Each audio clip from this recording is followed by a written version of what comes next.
Assalamu alaikum everyone. Welcome to my channel Medici with Nas. If you are a medical student looking for a simple explanation, helpful study content, make sure to subscribe and join this learning journey with me. Let's make medicine easy together. So our today's topic of discussion is concerned in medical practice. So first definition, what do you mean by concerned? Okay. Consent in medical practice refers to consent means voluntary agreement, compliance, or permission of a competent person for a specific examination, treatment, investigation, or operation by a medical practitioner. In short, it is an permission taken from the patient before to start any treatment, examination, investigation, or operation, okay, by a qualified medical practitioner only.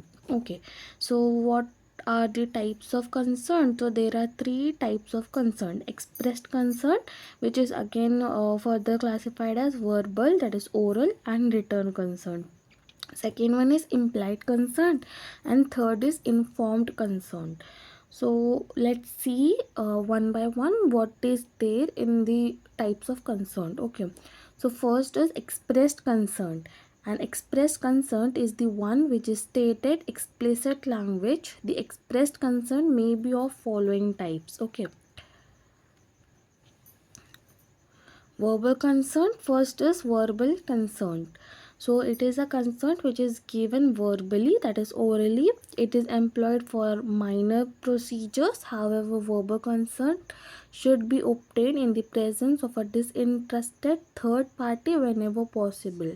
Verbal consent, when properly witnessed, is of equal validity as that of written consent. Okay, so now second is written consent. Here the consent is obtained in written format. The doctor should explain the therapeutic procedure or surgical operation to the patient. Written consent affords documentary evidence, so procedure, and not a blanket permission on admission to hospital, right? So the difference is that only the mode of taking treatment, consent, such as in verbal consent, we will take the consent verbally with the patient by communicating. In return consent, we will file a proper document stating all the procedure and will take the signature of patient after explaining the procedures to them. Okay, now what is implied consent?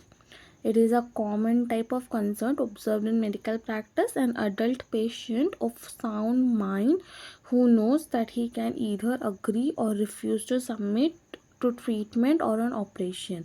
So there are some conditions at which the patient can give consent. Okay, so implied consent, there are certain rules, like whoever can give the permission, consent. Second is knows or has been fully and fairly informed by his doctor as to what it is to be done. Then cooperates with the physician, may be said to have impliedly consented. So here it is said that implied means the patient should be like this, in this condition, to accept or to give the consent. Okay, now last is informed consent. Informed consent implies an understanding by the patient of the nature of his illness, the nature of the proposed treatment or procedure, the details of alternative courses of treatment that are available, the potential risk of not conceiving the treatment, okay, receiving the treatment. So in informed consent, that is the patient have the knowledge of that the severity of his illness and the consequences of not receiving the treatment. So in whole of this, the return consent matters more because it is taken just prior to the any surgical procedures. Also, the verbal consent is there in day-to-day practice. Whenever there is some minor procedure, we can take verbally also. Okay, now there are certain set of rules of consent. First is consent is necessary for a medical examination. Ordinarily, format consent for medical examination is not required because the patient behaves in a manner which implies consent. Okay, सो यहाँ पे rules में जो बोला गया है वो एक बार explanation के थ्रू भी समझते हैं. So first rule it is said that consent is necessary for every medical examination. So here it is stated that what type, no, it is not stated what type of consent, but for every medical examination verbal consent is needed, must and should. Okay, for any procedures such as surgical procedure or any risky things, the written consent should be taken. Okay, so here formal consent for medical examination is not required because patient behaves in a manner which implies consent. That means if the patient does not refuse to the procedure, that means the patient already has the permission to check. Okay, now second, oral consent should be obtained in presence of a disinterested third party whenever possible. So whenever we take verbally consent verbally, then there should be a disinterested third party. It is good if there is a disinterested third party, otherwise it is okay. Now third rule is written consent is not necessary in every case. However, it should be taken to provide evidence in court to if necessity arises.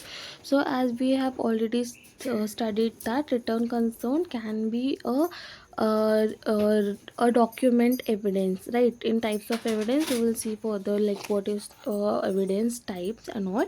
So written consent is not necessary in every case, as I said earlier that for just for the examination these verbal consent can be taken. Okay, now fourth is any procedure beyond routine physical examination such as operation, blood transfusion, collection of blood for transfusion requires express consent. Okay, now fifth is the doctor should explain the details of the examination to the patient, and the patient should be informed that the findings will be included in a medical report. In medical cases, the doctor should inform the patient that he has the right to refuse to submit examination and may go against him if the patient cannot be examined. So यहाँ पे MLC की बात करें, medical legal cases. So इधर पे the doctor should inform the patient. Okay, in MLC there are such cases like we have to examine the criminal or some victims also who refuses to take treatment, but because we are under responsibility to examine the patient, as we have to provide the proof, then we should go against the patient and should examine. Okay, or the patient that he has the right to refuse to submit to examination and may go against him if the patient cannot be examined. यहाँ पे यही है कि अगर patient नहीं चाहे तो भी हमको अगेंस्ट जाके उसका एग्जामिनेशन करना पड़ेगा. Okay, so what do you mean by loco parentis? So it is not so complicated, it is just that concern for children. As in rules of concern, there is also this thing like eligible candidate can only give consent and all. So in cases of children in an emergency involving children, when the parents or guardians are not available, consent is taken from the person in charge of the child.